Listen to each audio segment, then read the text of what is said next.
శ్రీమాత్రే నమః.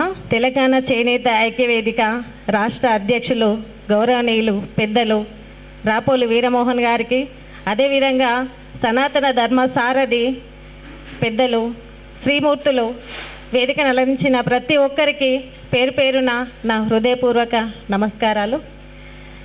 ఈ మైసమ్మ ఆలయంలో, ఈ పవిత్ర పుణ్యస్థలంలో ఈ అమ్మవారి సాక్షిగా నేను మీ ముందు నిలబడ్డనందుకు నేను చాలా గర్వపడుతున్నాను. ఇది నా పూర్వజన్మ సుకృతం అనుకోవచ్చు.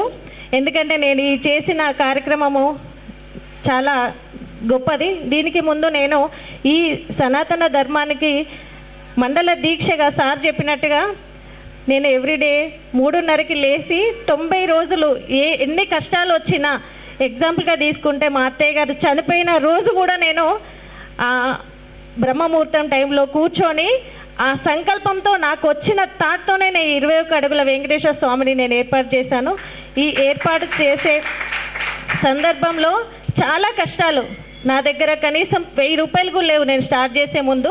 అలాంటప్పుడు ఈ స్టార్ట్ చేసిన బ్రహ్మముహూర్తం అంటే ఇప్పటిదాకా నాతో ఉన్న పవన్ తమ్ముడు, వాడు నాకు ఎంత అంటే ఇంకా తమ్ముడు అంటే అంతకంటే ఎక్కువ. నేను ఇది చేస్తున్నా అంటే వాడు ఆ క్షణంలో అది నాకు తీసుకొచ్చి నిరూపిస్తాడు.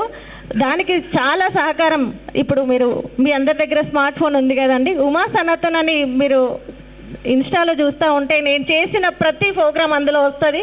ఆ ప్రోగ్రామ్ని ముందుకు నేను కేవలం చేయడం మాత్రము, దాన్ని ప్రజల్లోకి తీసుకెళ్ళడం ఇన్స్టాలో మొత్తం వాడే చూసుకుని కేవలం నేను ముందు మాత్రమే ఉంటాను, వెనుకంతా తమ్ముడు చూసుకుంటాడు. అంత ఇంటర్నేషనల్ అవార్డు వచ్చే వరకు కూడా చాలా కష్టపడ్డాడు. కొన్ని అనివార్య కారణాల వల్ల దూరం ఉన్నా కూడా దాన్ని మాత్రం ఎక్కడ కూడా వాడు తగ్గనీయకుండా ముందుకు తీసుకెళ్ళాడు.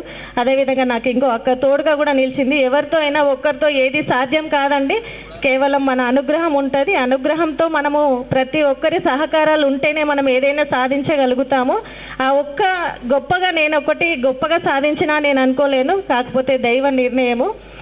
అదేవిధంగా ఈ ముందు ఈ యజ్ఞం అంటే మన పిల్లలకి అసలు సంపాదించే సంపాదన అనేది మనం సంపద కాదండి. ఎందుకంటే మనం సంపాదించేది డబ్బే కావచ్చు, కానీ అది మనకి విలువను తీసుకొచ్చి పెట్టదు. మన పూర్వీకులు మనకు ఒకటి మార్గం చూపెట్టారు, అది యజ్ఞం. యజ్ఞం అంటే యజ్ఞాన్ని ఏ విధంగా చేయాలి అంటే ఋషులు మనకి కేవలం అగ్నికి ఆహుతి వేయడం కాదు, అగ్నిలో అన్నీ ప్రవేశించడం, అగ్నిలో సుగంధ ద్రవ్యాలు, నెయ్యి, సమితలు వేస్తే చేయడం కాదండి. మన అహంకారాన్ని అణచివేసి దాని నుంచి మన పిల్లలకి సనాతన ధర్మాన్ని చెప్పి సామూహిక యజ్ఞాలు, ఇంట్లో యజ్ఞాలు చేసేవాళ్ళు. ఆ యజ్ఞానికి నేను పూనుకొని ఇప్పుడు వచ్చిన సంకల్పంతో శ్రీ గాయత్రి యజ్ఞ వేదికని చెప్పడానికి నేను చేయడానికి ముందున్నాను. అదేవిధంగా రాపోలు వీరమోహన్ గారు నాకు వచ్చినాక 1 మంత్ కూడా కాలేదు, 1 వీకే దేవుడి కళ్యాణం కేవలం ఆడవాళ్ళతోని చేసామండి కళ్యాణం. అబ్బాయిని ఎవరిని కూడా స్టేజ్ మీదకి రానియలేని, కేవలం ఆడవాళ్ళని కూర్చోబెట్టే నేను స్వామివారి కళ్యాణం చేయించాను. ఎందుకంటే ఆడవాళ్ళు అనుకుంటే ఏదైనా సాధించగలుగుతారు. ఇప్పుడు కూడా ఇదే విధంగా మన అమ్మాయిలు, మహిళలందరం కలిసి ఈ యజ్ఞాన్ని తెలంగాణ రాష్ట్రం మొత్తంలో ప్రతి మండలంలో ఒక సామూహిక యజ్ఞాన్ని చేద్దామని నేను సంకల్పం పెట్టుకున్నాను.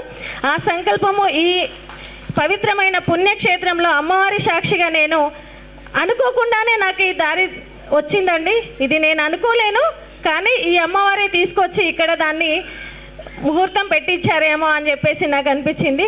ఈ మహిళలందరి సహకారంతో నేను దీన్ని ముందుకు తీసుకెళ్తారని నేను భావిస్తున్నాను. మీ అందరి సహకారం ఉంటేనే సాధ్యం అవుతుందండి, కేవలం నా ఒక్కదానితో అయితే అవ్వదు. కాకపోతే ముందుగా నేను రాపోలు వీరమోహన్ సార్కి తెలిపాల్సింది ఏంటంటే, తనకి పాదాభివందనం చేసినా తక్కువ కాదు. ఎందుకంటే నాకు వచ్చిన అవార్డుకి 1 వీక్ సార్ పిలిచి పద్మశాలిలో మనకి ఇంత మంచి అంటే చేసేవాళ్ళు ఉన్నారు అంటే ఇంకా ముందుకు మనం తీసుకెళ్ళొచ్చు. ఎందుకంటే తెలంగాణలో మొట్టమొదటి మహిళా అవార్డు వచ్చింది కాబట్టి ఇంకా మనం ఏదైనా సాధిస్తాము. మన మహిళం సాధిస్తే ఎక్కడికైనా వెళ్ళగలుగుతాము. మరి మనం వెనుకబడి ఉన్నారు. రేపు ప్రొద్దున వచ్చే ఎలక్షన్లకి కానీ నేను ముందుండి నడిపిస్తానని చెప్పేసి నేను మాట ఇస్తున్నాను. మన తెలంగాణలో ఎక్కడ ఎలక్షన్లు అయినా కూడా మన మహిళలని ప్రోత్సహించి వాళ్ళకి తోడుగా ఉండి ముందుకు తీసుకెళ్ళామండి. అదేవిధంగా మన సనాతన ధర్మాన్ని మన పిల్లలకి ఈ సనాతన ధర్మాన్ని చెప్పాలి. మనం సనాతన ధర్మాన్ని ఇవ్వకపోతే మన పిల్లలకి తెలియదండి. వారసత్వాన్ని నశింపజేసినట్టయితుంది.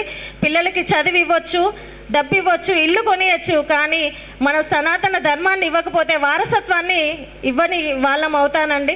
అందుకోసమనే సనాతన ధర్మాన్ని కాపాడుకుంటూ సామూహిక యజ్ఞాలలో పార్టిసిపేట్ చేస్తే మనము అందరం ఏకతాటిగా నిలబడి ముందుకు వెళ్ళగలుగుతామని నేను ఆశిస్తున్నాను.